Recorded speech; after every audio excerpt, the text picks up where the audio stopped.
Donnie and Dolly. The team is supported by ableauctions.ca. Closing your business? We can help. It is Monday, and all of our guests today are sponsored by Passant Motors. It's March mayhem at Passant. All month long, choose either no GST, 4.99% financing on 2020 and newer vehicles, or a $2,000 trade-in bonus.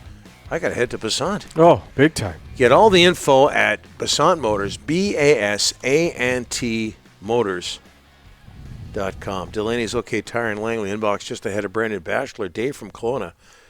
Canucks will be out in the first round. Mark my word. And I say that because this is yet another example of the panic in Canuck Nation right now. Canucks hosting Buffalo on Tuesday at Rogers Arena. Joining us now to talk about that and all matters Canuck, the voice of the Canucks on Sportsnet 650, Brendan Batchelor. Brendan, thanks for doing this, sir.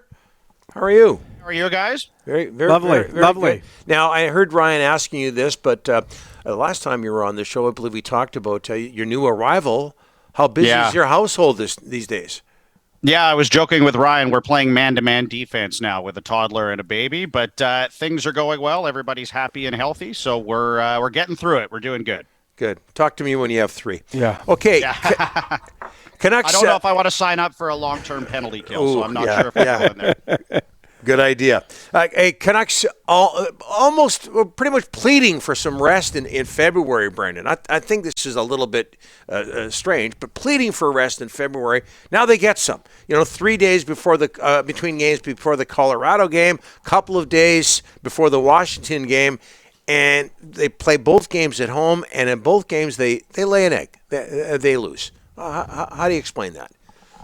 Yeah, I wonder if it's almost a case of too much time to sit around in between games. And, this schedule has been strange out of the All-Star break where it didn't let up in February, and now it lets up a lot. And there's no travel, and there's multiple days between basically all of these games. There's no back-to-backs on this entire 9-game homestand. So on the one side of things, yes, they've had a lot of time to work on things at practice, and Rick Tocchet gave them a couple of days off coming out of last weekend. But you wonder if playing games and consistently, playing every other night or 3 games in 4 nights or 4 in 6 or whatever, helps build momentum, helps you allow to carry momentum from game to game rather than having to sit around and think about things for a couple of days, especially when you've lost a couple. So in light of all that, I'm going to be really interested to see how they come out tomorrow.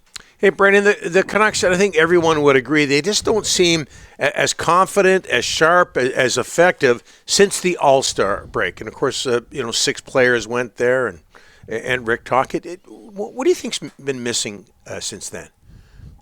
There's a few things. The first thing that comes to mind is Dakota Joshua, of course, hasn't been out, for quite that long, but they haven't had him in the lineup. And I think that third line with Blueger and Garland really allowed them to maintain momentum in games and cover up some of the cracks when maybe some of the other lines weren't playing well. That line could be counted on to go out there, generate momentum, have a good shift, turn things back in your direction on a nightly basis all season long. And since Joshua's gone out, they haven't had that with the third line, regardless of what form it's taken or who's been playing on it. So that's something that jumps to mind. I also think it was somewhat natural for a team that was doing so well to have a bit of a blip coming out of the All-Star break, because you go away on the bye week, you get some rest, you go to a sunny location for the guys that didn't go to the All-Star game, and you come back and you've been, hearing all the press clippings in Toronto about how good you are. And this isn't just with the Canucks, we saw the Bruins kind of stumble out of the All-Star break. The Jets stumbled out of the All-Star break too. So I don't think it's necessarily surprising that this has happened to the Canucks.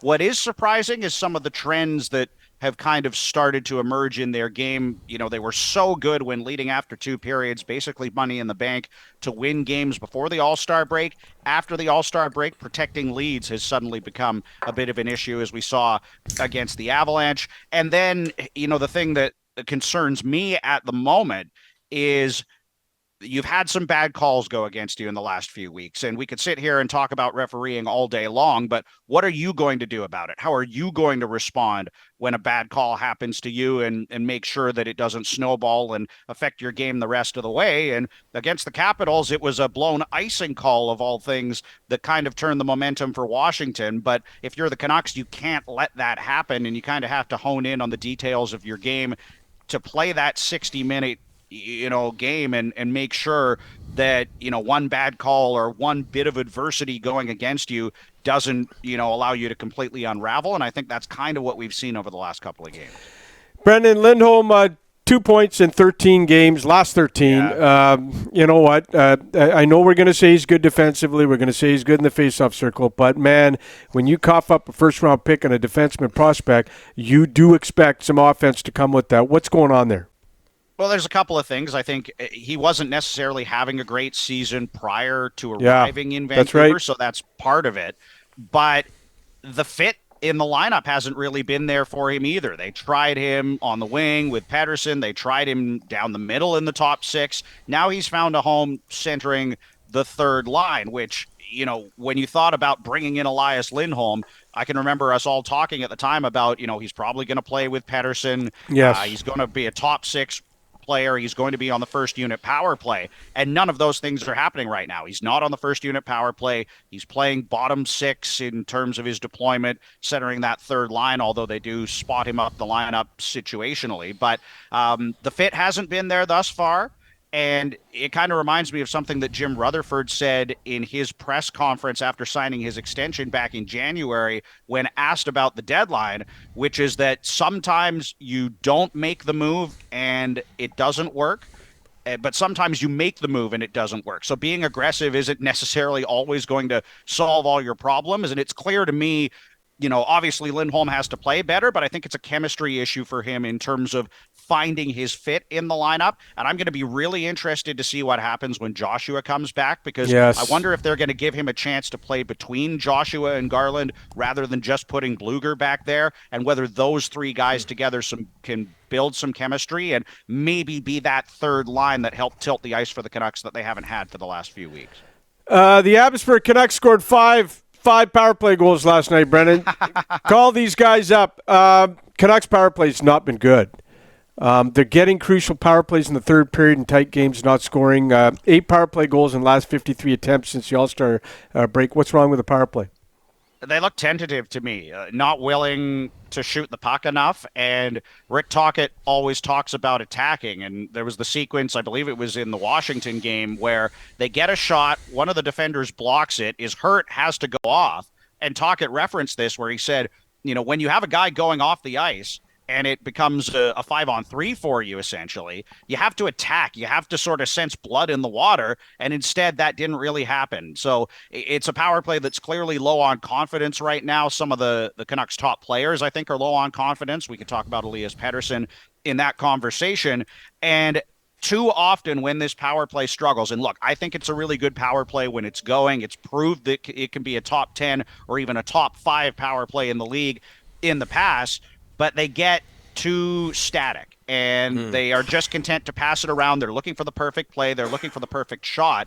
And Tocchet always talks about beating pressure and attacking the net. And you want to try and create chaos and rebounds and scrambles, because that can be a very effective way to convert on the power play too. That just hasn't happened. And then on top of that, they're having a real tough time entering the zone. So if they don't win the initial faceoff and the other team gets a clear, sometimes that's half the power play gone, because you try to enter the zone, they break it up, you go back the other way. You try to enter again, they break it up again, and by the time you actually get set up, you maybe only have 20 or 30 seconds left. So there's a number of factors. I think part of this is penalty kills effectively scouting the Vancouver power play after how strong they were early in the season, and the guys on that unit and the coaching staff working on the power play need to get back into the lab and figure out something to get these guys going, because the closer we get to the playoffs, the more concerning it is, because we know how important being able to convert on the power play is in the postseason.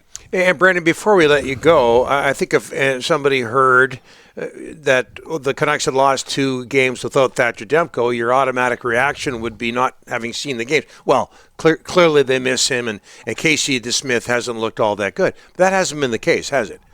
No, when you score one goal against the Washington Yeah. Capitals, then, Thatcher Demko could stand on his head and maybe you get a point in a game like that. But I haven't had a problem with DeSmith. Are there maybe a couple of goals that you can look at, and if you really wanted to nitpick, say, okay, Demko would have made the save on that?